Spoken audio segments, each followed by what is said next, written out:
பெரம்பலூர் மாவட்டம் 80% விவசாயம் தொழில் சார்ந்த மக்கள் இருக்கக்கூடிய மாவட்டம்.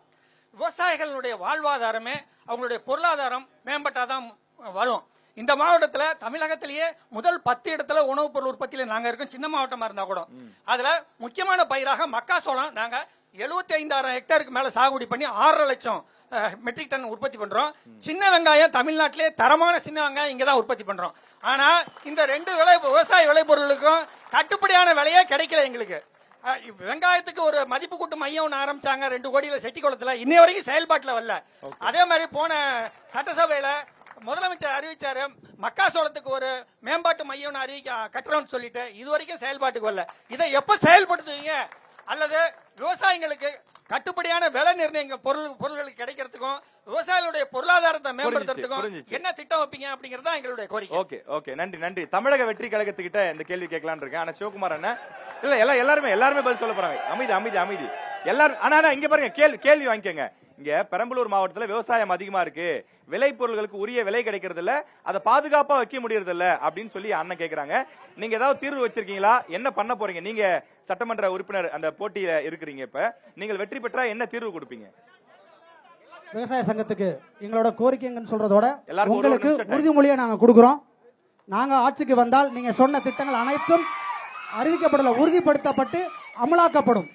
ஏன்னா இதை நாங்க தளபதி அளவில் இந்த செட்டிக்குளத்தையும் இந்த மக்காசோளம் விஷயங்களையும் நாங்கள் கொண்டு போய் தளபதியில் கொண்டு போயிருக்கோம். அவங்க கண்டிப்பா பிரச்சாரத்துக்கு வரப்ப இதை பத்தி கண்டிப்பா பேசுவாரு.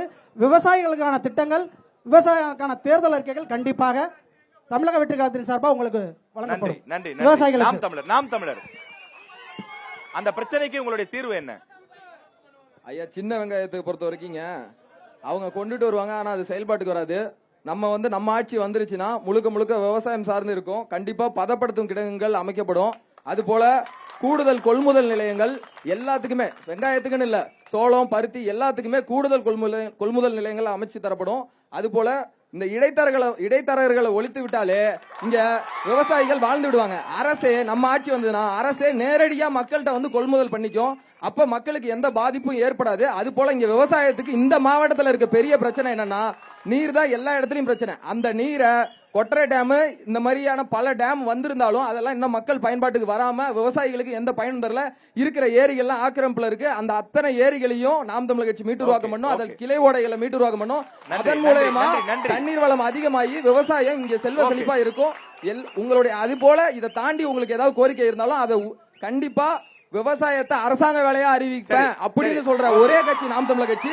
அந்த அண்ணன் சீமான் கோரிக்கை நிறைவேற்றி தருவாருங்க. தீர்வு புரிஞ்சிச்சு சார். அதிமுக உங்க ஆட்சி காலத்துல இதுக்கு என்ன தீர்வு எல்லாம் கொடுத்திருக்கீங்க? நாங்க விவசாயத்தை பத்தி நாங்க சொல்றதோட எங்க கட்சியோட தலைவரே விவசாயி தான். ஒரு விவசாயியா இருந்து விவசாயி படுற கஷ்டத்தெல்லாம் இன்னைக்கு வந்து கடந்த 4.5 வருஷ காலத்துல விவசாயிகளுக்கு என்னென்ன செஞ்சாங்கன்னு அவங்களுக்கு நல்லாவே தெரியும். பல கூட்டு குடிநீர் திட்டத்தை கொண்டு வந்தது விவசாயி, குடிமராமத்து கொண்டு வந்தது விவசாயியான எடப்பாடியார் தான். அது போல அனைத்து பயிர்கடன்களையும் தள்ளுபடி செஞ்சது எங்க எடப்பாடியார்கள் தான். அதே போல மக்காசோளத்துக்கு அண்ணன் சொன்ன மாதிரி மக்காசோளத்துக்கு உரிய விலையை அண்ணன் எடப்பாடி, ஏன்னா தெரியுங்க உலகத்துல ஒரு விவசாயி படுற கஷ்டம் ஒரு விவசாயிக்கு தான் தெரியும். கார்பரேட் கம்பெனி வச்சு நடத்தி கொண்டிருக்கக்கூடிய யாருக்குமே தெரியாது. அதனால ஒரு விவசாயியோட வழி என்னன்னு தெரியும். நானும் ஒரு விவசாய குடும்பத்துல தான் வந்திருக்கோம்.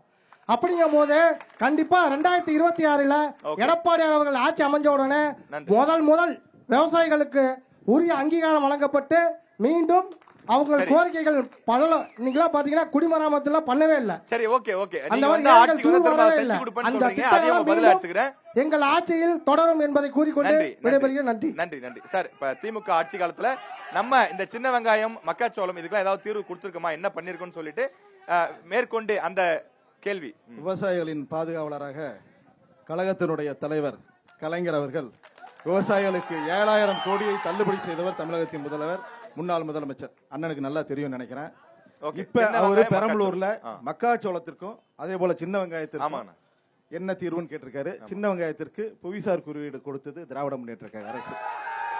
திராவிட முன்னேற்ற கழக ஆட்சி அமைந்தவுடன் அதற்கு புவிசார் குறியீடு கொடுக்கப்பட்டிருக்கிறது. அது எக்ஸ்போர்ட் எக்ஸ்போர்ட்டுக்குலாம் நிறைய யூஸ்ஃபுல்லா இருக்கும். சரி. அதனால தான் இந்த புவிசார் குடியீடு கொடுக்குறோம். அது மட்டும் இல்ல, இந்த மரச்சிற்பத்துக்கும் நம்ம புவிசார் குடியீடு கொடுத்துருக்கோம். திராவிட முன்னேற்ற கழக ஆட்சி அமைந்தவர் தான். பெரம்பலூர்ல முக்கியமானது ஒண்ணு கால்நடை மருத்துவமனை. அதான் மத்திய அரசு கொடுத்திருக்கு, நம்ம பெற்று கொடுத்திருக்கோம். இல்ல நான் சொல்றேன், புவிசார் குறியீடு நம்ம கொடுக்க முடியாது. அதுதான் இல்ல, நம்ம correction கொடுக்க பண்ணணும். முடியாதுங்க. தப்பா புவிசார் எதுவும் சொல்லல, குறியீடு நம்ம correction கொடுக்க முடியாது. பண்ணணும். அப்ளை Okay, பண்ணி வாங்கி தரணும். அதை திராவிட இல்ல, முன்னேற்ற தவறா கழகம் எதுவும் சொல்ல, தவறா செய்திருக்கிறது. மத்திய அரசு இதெல்லாம் கொடுக்கும், ஆனா பணம் மட்டும் கொடுக்காது. அதை மட்டும் தெரிஞ்சுக்கங்க. சரி சரி சரி சரி. அதே அதே போலதான் போலதான் அண்ணன் பெருமையா இல்ல, பேசுறாங்க. அவங்க அவங்க இங்க சார்ந்த யாரும் மருத்துவமனை. இல்ல, அவங்களை குறை சொல்றது. பெரம்பலூர்ல இங்க இருக்கிறவங்க எத்தனை பேருக்கு தெரியும்னு தெரியல, இதுவரை இருந்த அரசாங்கம் கால்நடை மருத்துவமனையே இல்லாத மாவட்டமாக பெரம்பலூர் இருந்திருக்கிறது. 10 வருஷம் ஆட்சி செஞ்சிருக்கலாம்.